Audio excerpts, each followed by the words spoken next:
Da, astăzi o să vă filmăm un nou video după atâta timp care n-am mai postat. Adică am postat un video cu stand-off, un gameplay, dar n-am postat cu vocea cum ar veni să vorbesc. Azi o să ne jucăm un joc care se cheamă Hitman Sniper. E un joc de tip asasin, sunt un asasin care omor oameni, efectiv omor. Hai să nu zic omor că poate bani să aștept la YouTube video, ucid oameni care nu știu, oamenii ăștia faimoși, dacă o să auziți un mâr pe fundal, adică cum e un ad asta mai niciodată, este pisica mea. Este în călduri. Pisica mea este în călduri și e joală, ok. Bun, hai de ca să ne play. Am dat acum până, am dat un match, mă rog, o rundă. Să văd cum e jocul. Deci, dacă mă conectez cu Facebook-ul dă bani în plus. Am aici un sniper frumos. Am aici un quest de omorât doi gardieni să omorâm pe Basia. Acum să omorâm doi gardieni, să găsim niște gardieni pe aici. Hai să găsim niște gardieni. Nu fie bună prea tare de video. Dacă am mai rămas cu câteva de astea de că nu coordineam sus de astea, deci dacă vă deranjează cumva nu vrei bine. Deci mai mult să le prindem, unul trebuie să-l prindem singur, să nu se ajute, uite, aici, spre exemplu. Vrei. Gata, mort, bun. Target down. Operation now active. Operation active. Doar un gardian am văzut. Să nu-i gardian? Că nu e îmbrăcat în negru. Ăsta-i gardian.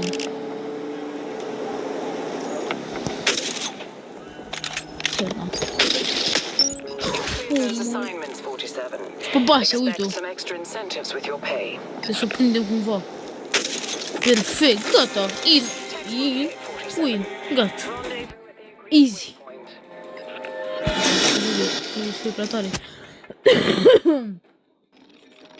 Da, cum a fost, adică nu a fost video, cam nu, adică video mai e din el. Asta a fost și cu această rundă. A fost scurte, dar jocul pe ce crești nivel va deveni din ce în ce mai greu. Așa că va fi insane. Tipexy the scope by tapping on the edge of the screen. Da, pot să sunt la o tutorial. Upgrade weapon. Pot să-mi dau upgrade. Wow. Wow. Oh, that's crazy. Oh my god, ce crazy. A, da, în caz de o să mă auzi că respir mai ciudat așa sau nu știu cum, am nasul înfundat. Sper să nu deranjeze video chestia asta. Ok, avem de omorât 3 body disposals. Și de omorât pe gen, nu știu cum. Ce? Disposals. Ok, văd că avem pe ăsta? Nu sunt mulți. Oh my god, ce ăștia sunt? Ah, dar mi-apare pe ecran.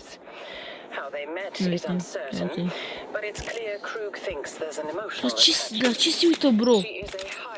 Ok, ce grafic are? Ok, o să dau la setter, poate pot să dau graficul pe mai mare, că e cam de buget grafica. Salut, bro, ce faci? Dogen? Auziți-o! Auzi cum face pisica mea. Doamne, când strică tot video. Taci tu din gură că filmezi, oh my god. Fă! God, ajutor! Da, e mort ăsta. Iris. Oh my god. E mort. Win? Efectiv.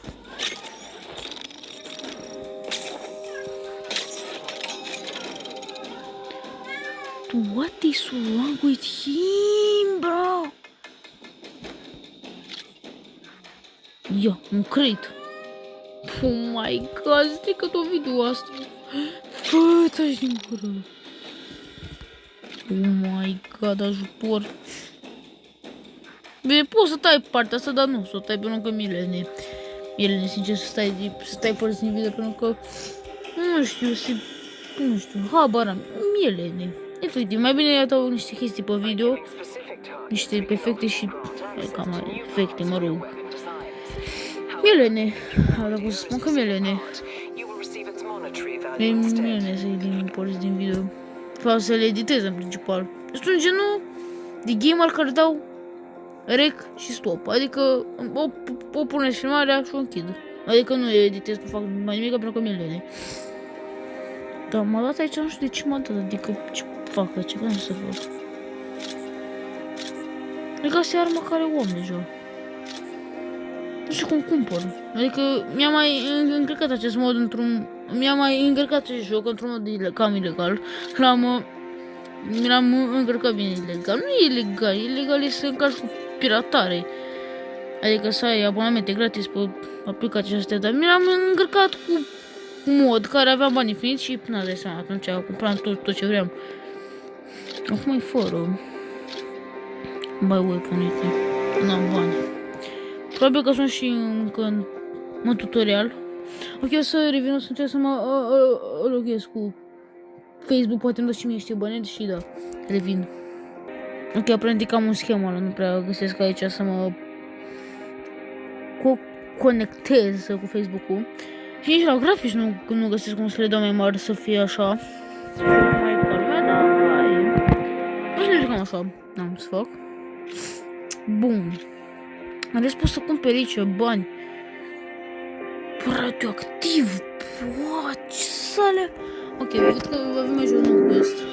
Get score of 125.000.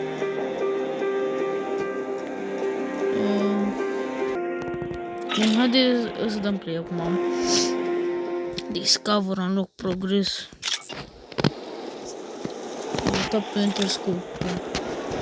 Deci moving keys, deci trebuie să ucidem pe ăsta. Un tip sau? Nu înțeleg. Trebuie să-l omorâm pe ăsta în timp ce merge sau cum?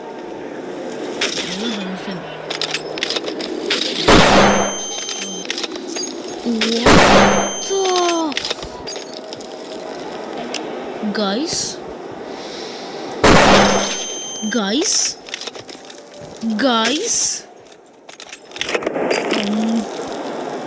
I think I'm cooked. Sector of fire confirmed, 47. Operation is live.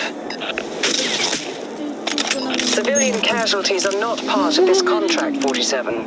Live targets only.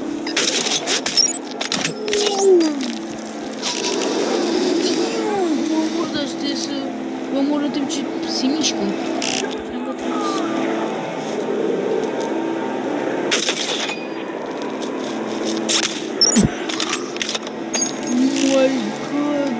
Yaroslav Benak is the boss of the Black Dog, an underground crime and gun-running organization that use various casinos throughout Europe for cover. He's a man of few words, and despite his fondness for guns, he's known for killing with his bare hands. 47, killing civilians is not endorsed by the ICA. Desist immediately. Și ar trebui să fie Marcus ăsta. Unde Marcus ăsta ce... Hai cartierul ăsta. Trebuie să facem puncte. Stai să trebuie să facem puncte. 47, those are civilians. You are not cleared for collateral damage. Keep it clean.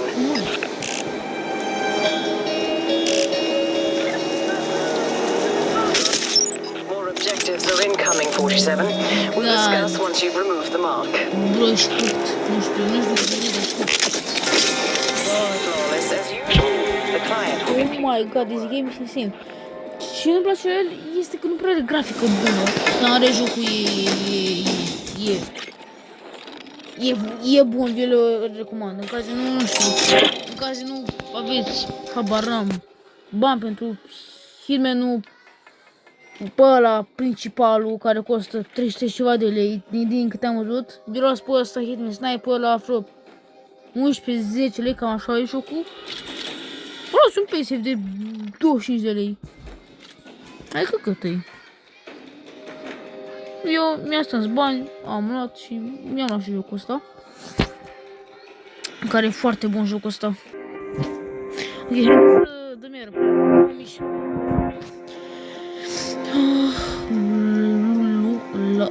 Lord Kills. Get free Lord Kills. Și Lord Lured. Eu n-am auzit de aceste cuvinte. Nici măcar nu știu să-l pronunț, bro. Ok. Tap pe telescop. Uite că apare aici. Oh, se omorâm de mașină. What?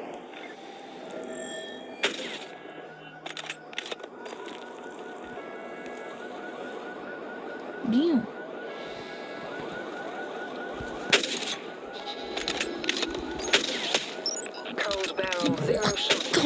Fuck? What the fuck? What the fuck? Bro, nu mai murea.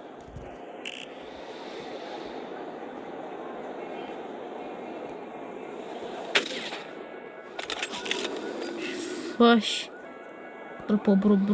Bro, chiar cred că să place oricum.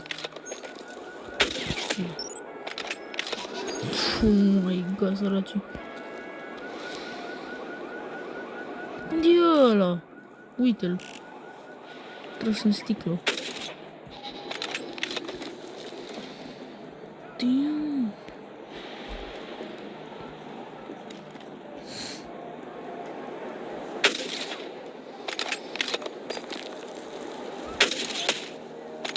Civilian casualties are not part of this contract, 47. Live targets only. Oh, what? One less Viper in the nest, 47.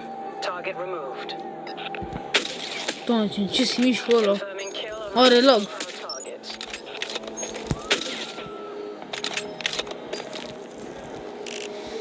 Doamne, ce fac?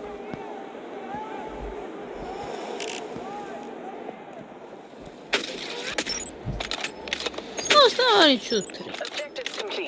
Nicio trebuie să urmă pe asta.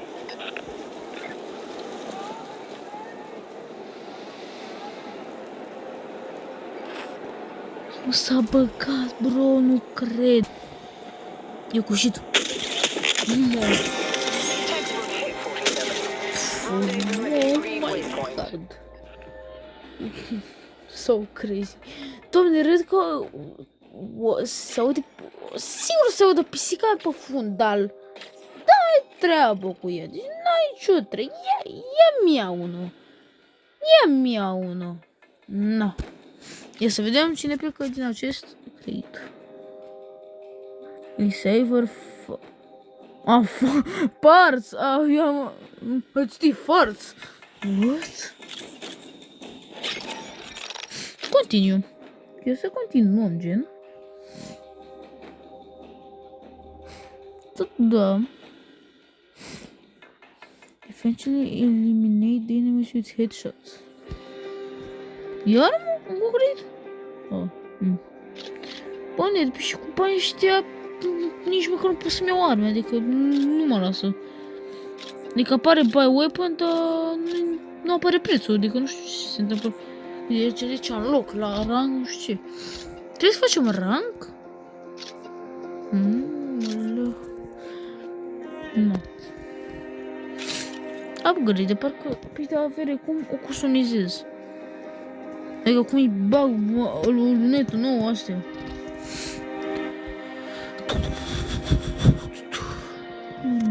Aici trebuie să fie target. Nu, aici e ok, ce cu totul altceva. Devine ceva free, get it for free.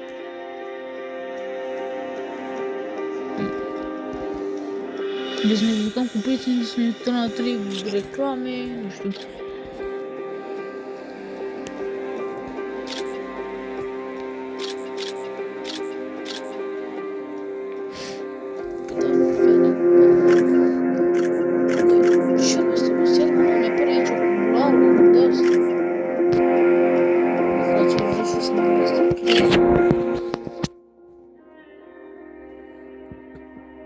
Ok, păi și e nouă, mă. Dar cum? Cum... Apăs pe ecran. Cum îi pun o lunetă nouă și astea? Sau se pun automat? Nu pricep, grei weapon, dar așa am găsit toți banii. Ce cu cât ai cu 500 glumești?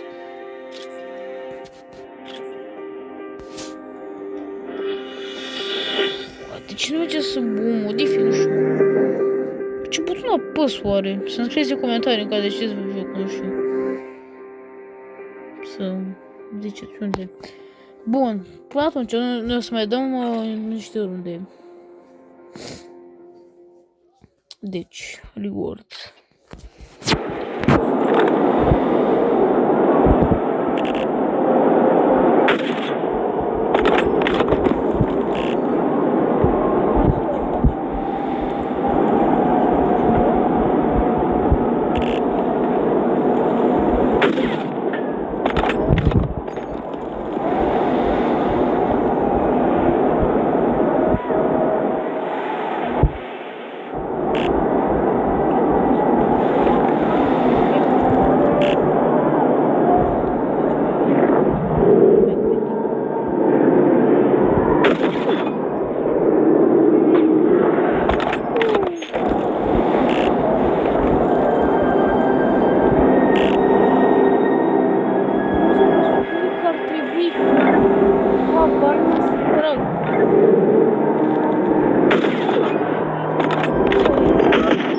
Sector of fire confirmed, 47.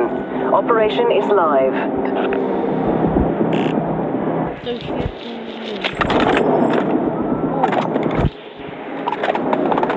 What? Chiar așa de crazy.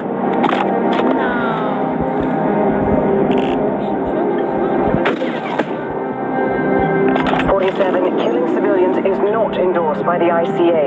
Desist immediately.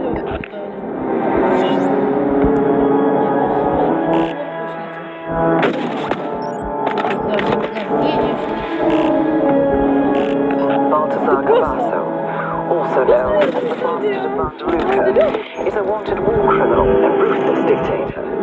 He rose the murder of thousands in the winter of discontent revolution designed to overthrow him. He is corrupt to the core with a blatant disregard for human rights. Remove him from office permanently, 47. One less sniper in the nest, 47. Target removed. It's cooked. Yep, we are cooked. We are cooked.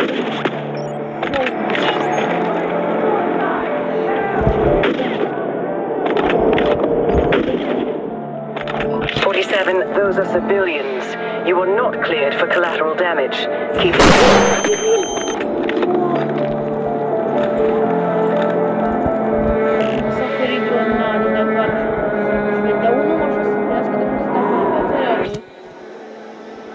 Cu asta, cum s-a ferit? A făcut șpagat, doamne, a făcut...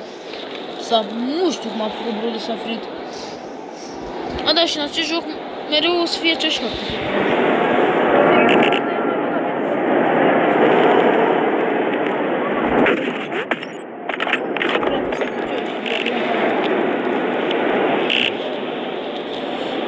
Să trăim mai timp.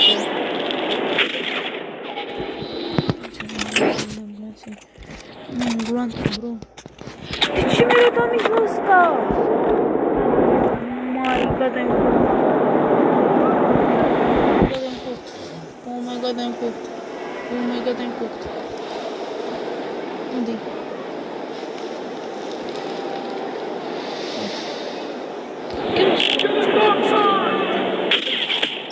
We're pleased with your progress, 47. Don't stop now. Another perfect assignment, 47. Your payment is waiting for you. Easy!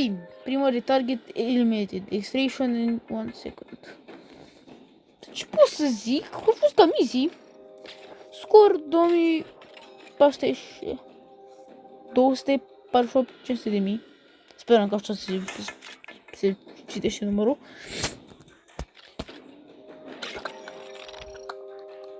Și ce mai trebuie să mai fac? Să dau continuăm. Bun, eu vreau să-mi iau o armă și în acest video vreau să mă astea așa de mult încât să-mi iau prima mea armă, primul meu sniper. Bine, nu cred că o să am cum, cred că o să mă joc și off camera, pentru că, na. Eu, odată ce mă apuc de... What? Dead Valley. Pentru că eu, odată ce mă apuc de un joc, trebuie să-l termin. Trebuie să... Mă rog, ok, apărut aici trebuie să omor zombie. What? Aici am armă diferită, aparent, ok.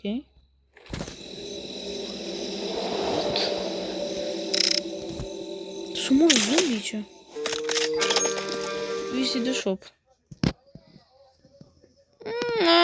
Pentru astea mă de... radioactiv, de boală, de-ale. Find Ben. Și care e Ben? Asta? Dă un cap. Ce fac? What the fuck?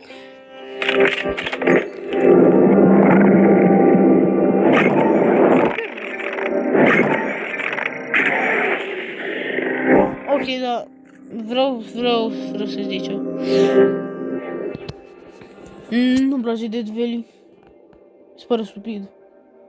Jocul este un hitman, să fii asasin, nu-i să omor zombie. Ok. Ăsta e jocul principal, la Monte Negru ăsta. Ăsta e jocul principal. Bun. Get explosive kills. Kill Dimitri. Pe bro îl cheamă Dimitri. Bun, deci explosive kills. Adică să tragem în ceva explosiv și să... Să așteptăm, practic, să ceva aici la asta, nu? Să dăm atenție. Eu așa știu care e misiunea asta, că m-am jucat. Misiunea asta. Știu că trebuie să treacă ceva pe așa și eu știu că ce trebuie să trag în asta. Să fac explosive kills. Dar acest domn nu prea vrea să meargă acolo. Știe că dacă o să meargă aici o să fie sfârșitul. Hai mă, mergi. Doamne, până merge ăsta, murim. Murim cu zile. Ori merge aici, mă, sau se duce? E că vine. Hai, trag așa. Mă, asta e scriptat, Asta e scriptat. Cum trebuie să trag? Poți să mai schimbă vocea joc, nu era așa. În fine. Mă trebuie să mai găsim noi. Și cum are, uite asta. Dacă trăgeai, sărea în aer. Dacă știu sigur asta. Uite, da. Am zis eu bine. Știu, mă, jocul.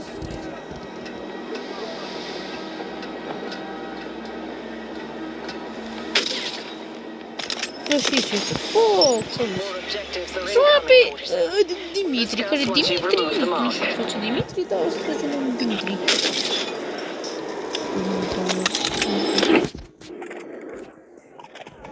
Oh my god,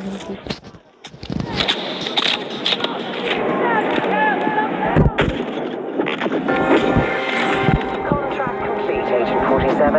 Starting extraction procedure. Efectiv gata. Bă, reacția mea asta este gata. Am încheiat și cu asta. Ce să spun eu acum? Dimitri nu prea avea noroc. Deci să deschidem un credit. Ok, mie îmi pică de-astea. Ball parts și de-astea, dar cum le pun? Cum le pun pe armă? Ok, let me search a tutorial. What? A tutorial?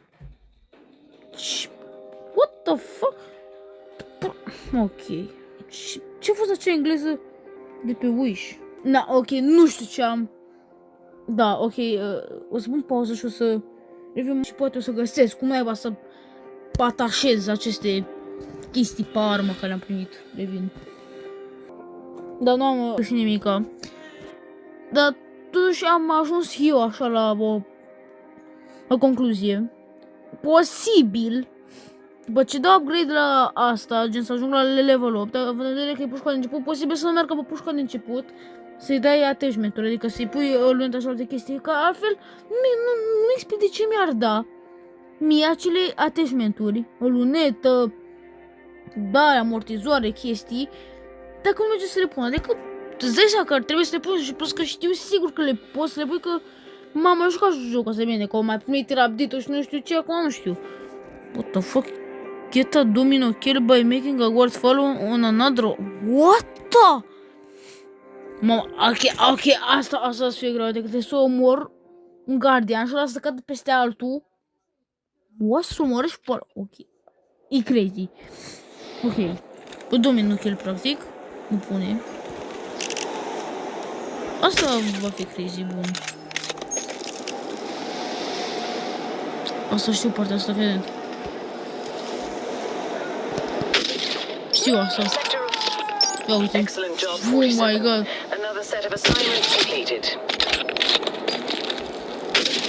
Nu cred.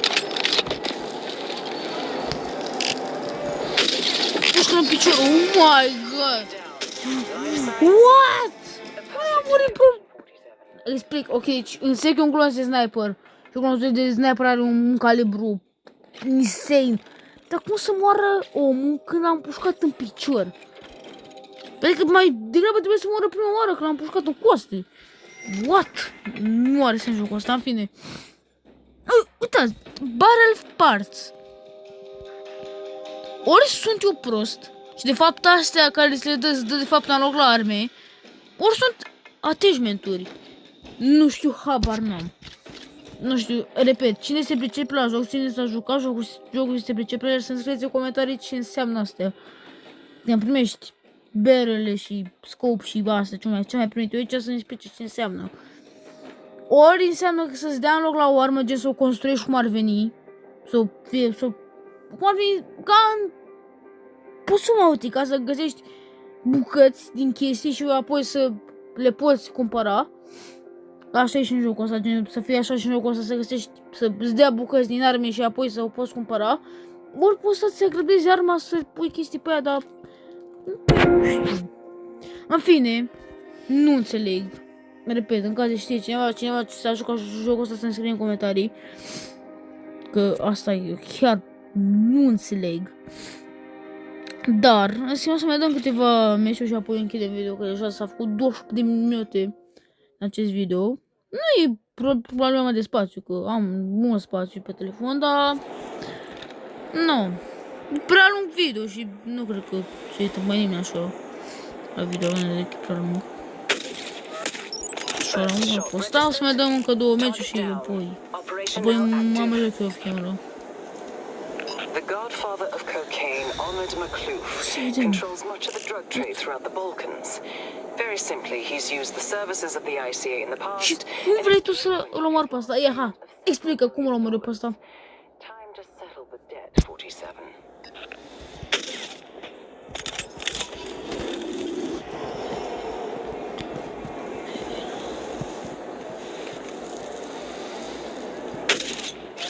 Ok, în sfârșit.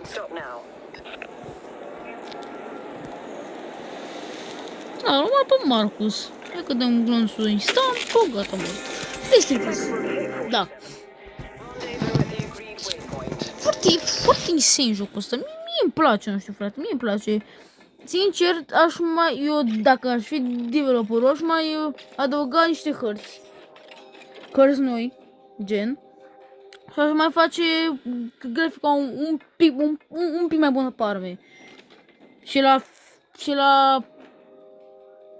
Nu, doamne. Și la asta... La asta gen să... Cum să explic eu? Când îl puști în picior să nu moară. Să moară numai când îl puști în zonele vitale. La tors, adică la partea asta unde e burta, inima, la asta sau în cap. Gen, când îl pus în zona asta să moară, numai atunci să moară, rest nu. Pentru că nu prea are sens. Mai dăm doar acest mesaj și după aceea încheiem video. Pentru că Isha lui conect cu Facebook, dar nu merge, nu știu. Habar n-am. Ce e cert este că acest joc e foarte mișto. Aș vrea să mă... Dacă merge să mă conect cu Facebook, ar fi foarte bine. Pentru că blanca asta mi-a rămâne contul salvat și mie și nu și dă... Puh, Doamne! Aparent îmi și dă bani. Un joc îmi dă bani și să rămână și contul salvat. Ce că trebuie să dau un movie headshot, adică să se miște unul și să dau headshot. Cum fac eu asta? Pot Dumnezeu știe.